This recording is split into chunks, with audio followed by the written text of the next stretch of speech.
Friends, welcome to keep learning with Anshu. आज हम आपकी बहुत बड़ी खुशखबरी के बारे में बात करेंगे जो कि आपका यूपी शिक्षक भर्ती से रिलेटेड है। आप देख सकते हैं कि यूपी शिक्षक भर्ती से रिलेटेड अब जो है कि आप लोग के लिए प्रक्रिया शुरू हो चुकी हैं। अभी आप ये देखेंगे कि जो आपका टीजीटी पीजीटी का इंतज़ार था वो भी ख़त्म हुआ है और आपको यहाँ पे बहुत जो है कि अच्छी अपडेट्स देखने को आज मिलेगी। तो फ्रेंड्स, अगर आप पहली बार चैनल पे आए हैं तो चैनल को सब्सक्राइब ज़रूर कीजिएगा और उसके बाद से आप चैनल जो है कि वीडियो को लाइक कीजिएगा, ठीक है। तो आज हम बात करते हैं यूपी टीजीटी पीजीटी से रिलेटेड, जो कि आप लोगों को पता है कि यूपी टीजीटी पीजीटी का जो नोटिफिकेशन है या फिर ये कह लीजिए ये जो भर्ती है वो काफ़ी लंबित भर्ती हो चुकी है, क्योंकि इनका जो नोटिफिकेशन आया था या फिर कह लीजिए कि विज्ञापन जारी हुआ था वो 2022 में ही जारी हुआ था। और 2022 में जब इनका नोटिफिकेशन जारी हुआ और सभी प्रक्रिया शुरू अब जा कर के देखने को मिली है, तो ये कह लीजिए आप लोग के लिए बहुत बड़ी खुशखबरी है। और अगर आप सुपर टेट की भी जो है कि इंतज़ार कर रहे हैं तो इसके बाद ही सभी जो है कि पोस्ट या फिर सभी विभाग में भर्ती देखने को मिलेगी। ये चीज़ अभी हम क्लियर आप लोग को बहुत जल्द करने वाले हैं। तो चलिए आज का अपडेट्स के साथ हम बात करते हैं। आप देख सकते हैं यहाँ पे जो कि आप लोग के लिए बहुत बड़ा नोटिफिकेशन ये है कि शिक्षा सेवा चयन आयोग में देवेंद्र ने संभाला परीक्षा नियंत्रक का पद, यानी कि जो देवेंद्र जी हैं उन्होंने परीक्षा नियंत्रक का पद जो है कि संभाला इन्होंने। और उसके बाद से जो कि इनके आने के बाद ही ये सारी अपडेट्स देखने को मिल रही है। जैसा कि आप यहाँ पे क्लियर देख सकते हैं कि यहाँ पे लिखा है कि उत्तर प्रदेश शिक्षा सेवा चयन आयोग के प्रथम परीक्षा नियंत्रक देवेंद्र प्रताप सिंह ने शुक्रवार को कार्यभार संभाला। और इनके कार्यभार संभालते ही ये सारी अपडेट्स देखने को मिल रही हैं आप लोग को, जो कि उनकी इस पद पर 3 साल के लिए नियुक्ति की गई है।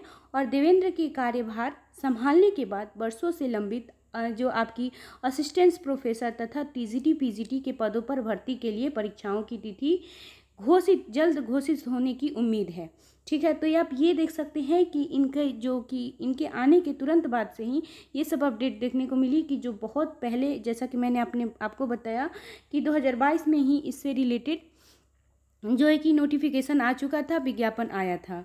उसके बाद से सब कुछ इसकी प्रोसेस जो है कि क्लियर है, यानी कि फॉर्म फिलअप हो चुका है, सभी प्रोसेस क्लियर है। बस आपको एग्ज़ाम डेट का इन लोग को तैयारी करना था, जो कि अभी तक ये लोग उसको रोक के रखे थे या फिर लंबित करके रखे थे। इसके बाद से आप असिस्टेंट प्रोफेसर के साथ साथ आप टीजीटी पीजीटी का भी यहाँ पे पद देखने को मिल सकता है, यानी जो टीजीटी पीजीटी के लिए पोस्ट के लिए यहाँ पे आप लोग के जो विज्ञापन जारी हुआ था या फिर यहाँ पे कह लीजिए फॉर्म फिलअप हुआ था उसकी पहले भर्ती होगी।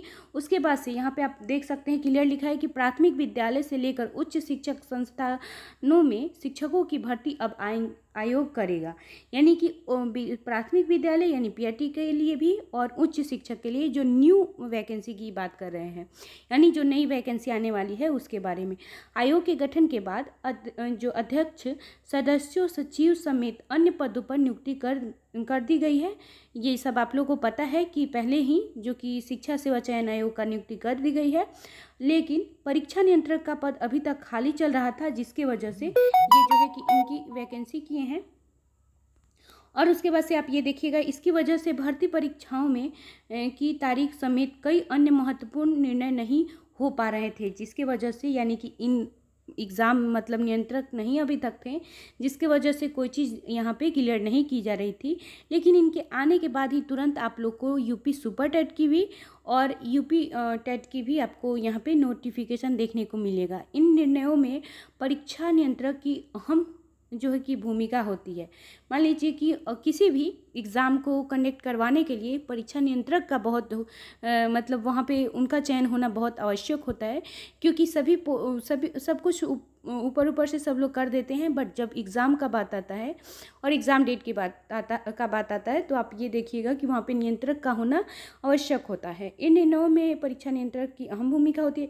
यहाँ पे आप देख सकते हैं इसकी वजह से असिस्टेंट प्रोफेसर टीजीटी पीजीटी के पदों पर भर्ती प्रक्रिया शुरू नहीं हो पा रही थी, जबकि इनके लिए आवेदन लिए जा चुका है। जैसा कि आप लोग को बताएं हम कि 2022 में ही इसका आवेदन सब कुछ क्लियर हो चुका था।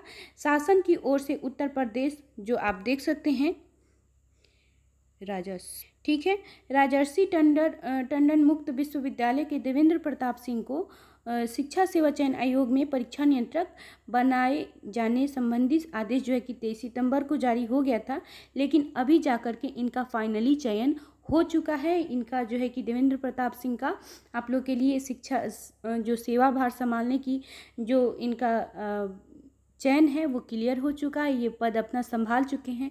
अब आपको आगे सभी एग्ज़ाम का जो है कि नोटिफिकेशन या फिर कैलेंडर ये कह लीजिए कि देखने को मिलेगा। और सबसे पहले आपको ये देखने को मिलेगा टीजीटी पीजीटी वालों के बारे में। जो टीजीटी पीजीटी वाले हैं यानी जो 2022 में पहले इनकी जो है कि फॉर्म फिलअप हो चुका है, उनका एग्ज़ाम होगा।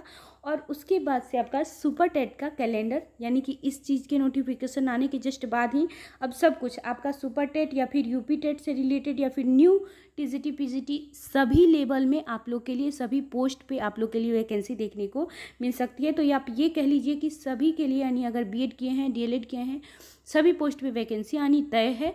और आप लोग के लिए ये कह लीजिए एक प्लस पॉइंट है और गुड न्यूज़ है, जो कि आप लोग का जो फाइनली इनका शिक्षक नियंत्रण का जो है कि चयन हो चुका है। ठीक है, तो फ्रेंड्स ये वीडियो कैसी लगे ज़रूर, अगर वीडियो आपको पसंद हो तो लाइक कीजिएगा और कमेंट्स करके बताइएगा कि आखिर आप लोग का आगे डाउट क्या है। और जो है कि अगर पहली बार चैनल पे आए हैं तो चैनल को सब्सक्राइब कीजिएगा। Thank you.